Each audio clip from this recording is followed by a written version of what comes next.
محض ایک قوم کی زبان نہیں ہے، سب کی زبان ہے، لیکن حالات کی ستم ظریفی یہ کہ آج اردو کو ایک قوم کی زبان قرار دیا جا رہا ہے۔ میں پھر دل کے اتاہ گہرائیوں سے بانی جامعہ حضرت علامہ مفتی ابوالفتح صاحب قادری اور جامعہ خلیۃ الکبریٰ کے صدر علی جناب ہارون بھائی انصاری کو مبارکباد پیش کرتا ہوں کہ میری معلومات کے مطابق سورت بالخصوص ان پارٹیاں میں فروغ اردو کے تحت سیمینار کا انعقاد یہ پہلا قدم ہے۔ میں مبارکباد پیش کرتا ہوں۔ وقت چونکہ کم ہے، اب میں مقالہ پڑھنے کے لیے حضرت علامہ مولانا محمد مظفر حسین صاحب شمسی، ڈائریکٹر ہیلپنگ ہینڈ ٹرسٹ سے گزارش کرتا ہوں کہ وہ تشریف لائیں۔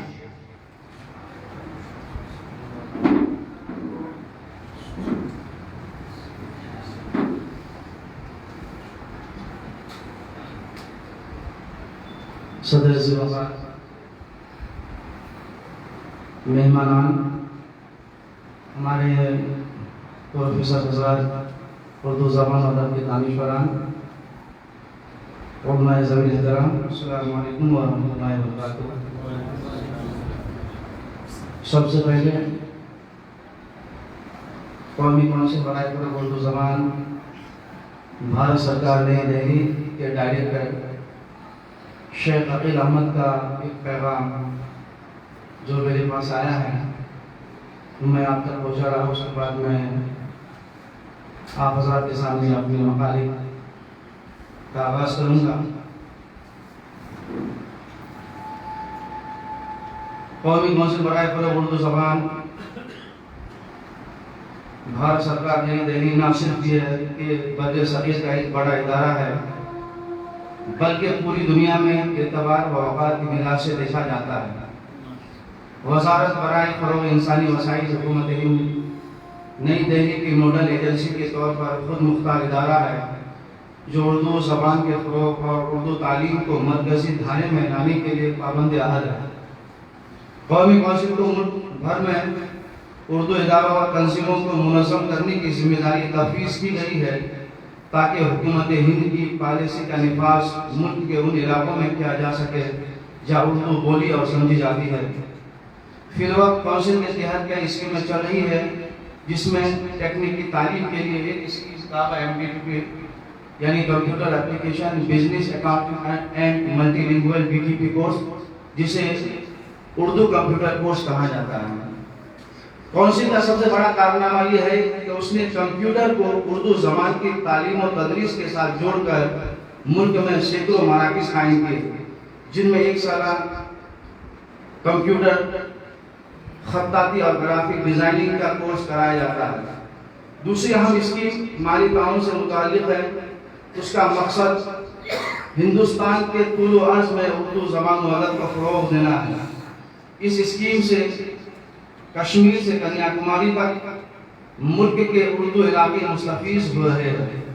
ان میں مصوری کے اشعار، مالی تعاون برائے پروجیکٹ، اردو پریس کا فروغ، کتابوں اور جریدوں کی خریداری، بین الاقوامی و قومی کانفرنس و سیمینار، مشاعرے، ورکشاپ اور ثقافتی تقریبات شامل ہیں۔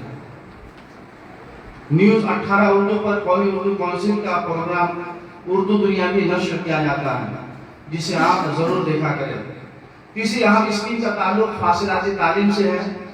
اس کے تحت Urdu online learning program, ایک سالہ اردو ڈپلومہ کورس، 2 سالہ فکشنل عربک ڈپلومہ، 1 سالہ عربک سرٹیفکیٹ کورس، 1 سالہ پرشین سرٹیفکیٹ کورس جیسے پروگرام چلائے جاتے ہیں۔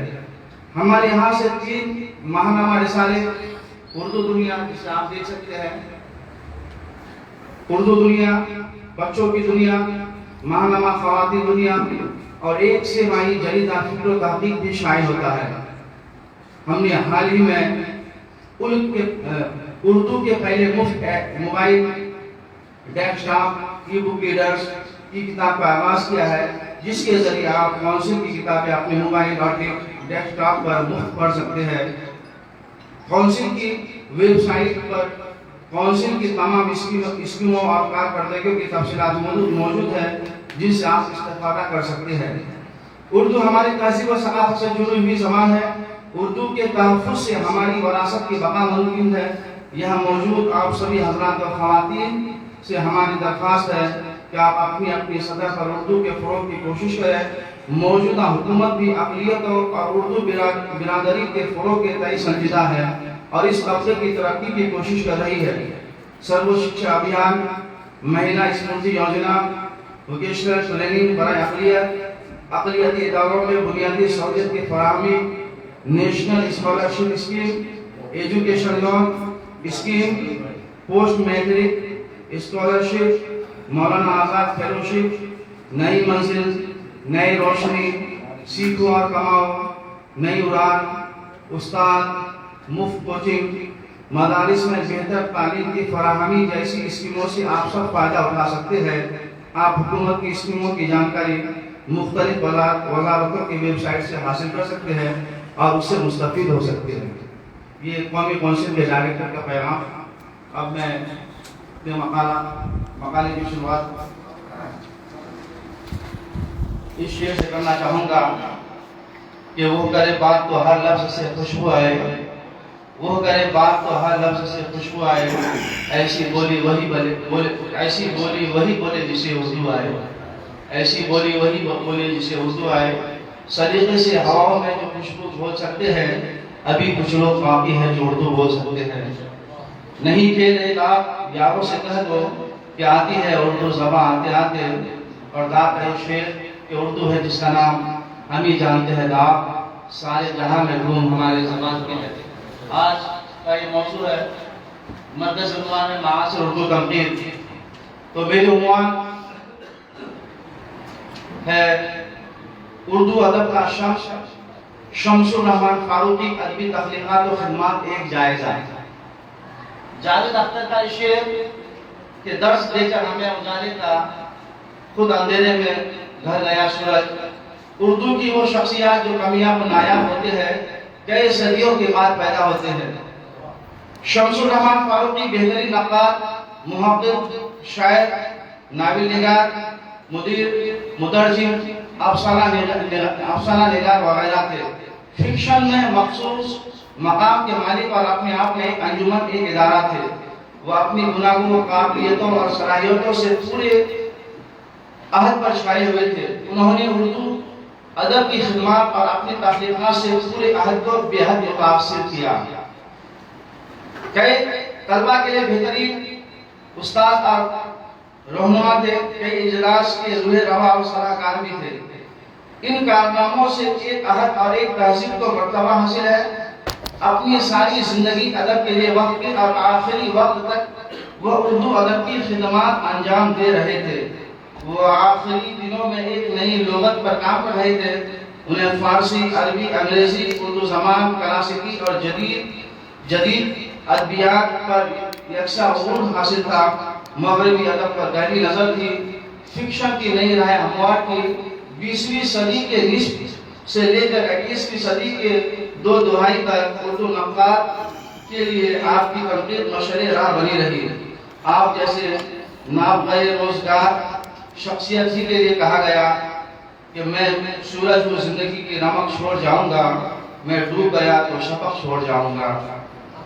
شمس الرحمن فاروقی کی پیدائش 15 جنوری 1934 کو کرتارپور اتر پردیش میں ہوئی۔ 1953 میں الہ آباد یونیورسٹی سے انہوں نے انگریزی میں ایم اے کیا۔ علی گڑھ مسلم یونیورسٹی سے ڈی ایڈ کی اعزازی ڈگری حاصل کی۔ ایک طویل عرصہ تک محکمہ ڈاک میں اعلیٰ افسر کے عہدے پر فائز رہے۔ انہوں نے 1958 میں سول سروس کا امتحان پاس کیا۔ 1996 میں سرسوتی سمان سے نوازے گئے۔ 2009 میں پدم شری ایوارڈ سے بھی سرفراز کیا گیا۔ جدید فکشن اور تنقید پر جو نظریہ خیال پیش کیا ہے وہ قابل قدر اور قابل تقلید ہے۔ جدیدیت کے بانی گہرائے۔ پروفیسر محمد نعمان خان عربی زبان صفحہ نمبر 9 میں یوں لکھتے ہیں کہ جدیدیت کی ادبی رجحان کو عام کرنے اور اسے نئی نسل سے روشناس اور مانوس کرانے میں شمس الرحمن فاروقی نے جو خدمات انجام دی ہے اس کی مثال کہیں اور نظر نہیں آتی۔ بقول وارث علوی فاروقی پر لکھنے کے لیے فاروقی کا سائل درکار اور آج وہ کسی کے پاس نہیں۔ وہ مغرب ادب سے واقف تھے اور ہمارے اردو ادب کو بھی وہ عالمی سطح پر دیکھنے کے متمنی تھے۔ شب خون جیسے معیاری رسالہ کے ذریعے نئی نسل کی آبیاری کی اور خوب سے خوب تر کی گفتگو کی طرف راغب کیا اور اس میں شاعر ہونا ادیب اور شاعر کے لیے فخر کی بات کھول دی۔ انہوں نے 40 برس تک شب خون کی ادارت کی۔ شمس الرحمن فاروقی کی کئی کتابیں تحقیقی و تنقیدی کتاب ہے۔ اثبات النفی، اردو غزل کا اہم موڑ، اردو کا ابتدائی زمانہ، ادبی تہذیب و تاریخ کے پہلو، افسانے کی حمایت میں انداز گفتگو کیا ہے، تعبیر کی شرح، تفہیم غالب، شعر شور انگیز 4 جلد ہے، شعر غیر شعر اور نقد، خورشید کا سامان سفر، سورت و معنی سخن، غالب پر 4 تحریریں، گنج سوختہ، لغات، روز مرہ، ہمارے لیے منٹو صاحب، لفظ و معنی، نئے نام، نغمات حریت، عروض آہنگ اور بیان، افسانے، سوار اور دوسرے افسانے، ناول کے چاند کے سر آسمان، شاعری، آسمانوں میں محراب وغیرہ ہے۔ 15 روزہ عالمی زبان سرگنج بھوپال اگست 2018 میں اداریہ محمود ملک کے مضمون اردو ادب کے ذکر سبحانی شمس الرحمن فاروقی کی تقریر کا ذکر یوں رقم دراز ہے۔ یوں سمجھائیں کہ فاروقی صاحب جب غالب پر بول رہے تھے تو محسوس ہو رہا تھا کہ وہ خود غالب کے کردار میں فرق بڑا لباس میں ملبوس مسند پر بیٹھے سامعین سے مخاطب ہے اور گفتگو میں سامعین کو بھی شامل کر رہے ہیں، لیکن جب وہ میر پر بول رہے تھے تو یوں لگا کہ وہ مسند پر بیٹھے ہوئے عوام سے نہایت بے تکلفی کے ساتھ بات کر رہے ہیں اور دوران گفتگو مسند سے اٹھ کر عوام کے بیچ بیٹھ کر سب سے گل مل کر باتیں کرنے لگتے ہیں۔ شمس الرحمن فاروقی کے تنقیدی افکار کا احاطہ تفصیل توارت کا متقاضی ہے، تاہم مختصراً جائزہ لیں ان کے نظریات کے مفاہم میں لفظ و معنی، شعر غیر شعر اور نثر، کلاسیکی شاعری، عروض واہم اور بیان، افسانہ کی حمایت میں تنقیدی افکار کا مطالعہ لازمی ہے، جس میں انہوں نے شاعری کے رموز، شعر کی ماہیت، اس میں عروض واہم کے بارے میں میر و غالب کی شاعری کے مختلف اشعار کا مطالعہ بہت گہرائی کے ساتھ تفہیم پیش کی ہے۔ تفہیم غالب کے دیباچہ صفحہ نمبر 15 میں یوں رقم دراز ہے: میں اس نظریے کا شدت سے قائل ہوں کہ کسی شاعری کی فہم اس وقت مکمل ہو سکتی ہے جب ہم اس شعریات سے واقف ہو جس کی روشنی میں وہ شاعری خلق کی گئی ہے، جس کی روح سے وہ بامعنی ہوتی ہے۔ میں سب سے پہلے اس بات کا سروکار رکھتا ہوں کہ مشرقی شعریات کی روح سے کسی شعر میں کیا خوبیاں ہیں، پھر یہ دیکھتا ہوں کہ مغربی شعریات کی روح سے اور کیا کہا جانا ممکن ہے۔ مشرقی شعریات میں شاعر کے عنایت کو کوئی خاص اہمیت حاصل نہیں اور مغربی مفکروں کا ایک بڑا گروہ اس بات کا قائل ہے کہ ہر وہ معنی جو شعر کے الفاظ سے برآمد ہو سکے وہ صحیح ہے۔ میں خود اس بات کا قائل ہوں کہ شعر کا ہم پر یہ حق ہے کہ ہم اس کے باریک ترین معنی تلاش کریں۔ اس شعر کی تفہیم فاروق صاحب کے شعر ہے، اس شعر کے مقصود ہے آدمی بجائے خوراک محشر خیال، ہم انجمن سمجھتے ہیں خلوت ہی کیوں نہ ہو۔ اس شعر کے مشہور معنی تو یہ ہے کہ آدمی بذات خود طرح طرح کے خیالات کا مجموعہ ہے، وہ اکیلا ہو پھر بھی اکیلا نہیں ہوتا کیونکہ اس کا ذہن ہر وقت تخیلات اور توہمات کا ایک ہنگامہ برپا کیے رہتا ہے۔ پھر خلوت اور انجمن میں کیا امتیاز باقی رہا، یہ معنی بہت خوب ہے، لیکن تباہ تباہی اور بے خود موہنی نے عارفانہ مفہوم بیان کر کے ایک نئی جہت دریافت کی ہے۔ انسان کو خدا کی طرف متوجہ رہنا چاہیے، ورنہ تخلیہ میں بیٹھنا فضول ہے، کیونکہ تخلیہ میں بھی انسان کا ذہن پراگندہ رہ سکتا ہے، یعنی اصل چیز ایک سوئی اور توجہ اللہ ہے، نہ کہ محض ترک خلائق فی نفس ہی توجہ اللہ اور تخلیہ نفس نہیں پیدا کرتا۔ انہوں نے شعر و ادب کے بنیادی مسائل پر غور کیا ہے، شاعری کیا ہے، خوبی اور خامی، قدیم و جدید کے مابین فرق کو واضح کیا ہے۔ شعر کا ابلاغ کیسے ممکن ہے، شاعری میں اسلوب کی کیا اہمیت ہے، شعر کو غیر شعر اور نثر سے متمایز کیا جا سکتا ہے۔ انہوں نے ابلاغ و ترسیل کو 3 جہات میں منقسم کیا ہے: اظہار خیال، پھر اس کی ترسیل، پھر اس کا ابلاغ۔ تجربہ اظہار ہے، الفاظ کے پیٹرن میں تحلیل کر کے قاری تک پہنچانا ترسیل ہے، پھر اس خیال کی کیفیت کو قاری کے خیال تک اس کی کیفیت کا پہنچانا ابلاغ ہے۔ انہوں نے شاعری کے مختلف جہات، علامت ابہام، تمثیل، استعارہ، زمان و مکان کے قیود میں اس کی معنویت اور وسعت کو بیان کیا ہے۔ شعر اور غیر شعر کے مابین فرق کو واضح کرتے ہوئے غیر شعر کی تعریف یوں بیان کی ہے۔ میں مختصر کر دیتا ہوں مقالہ۔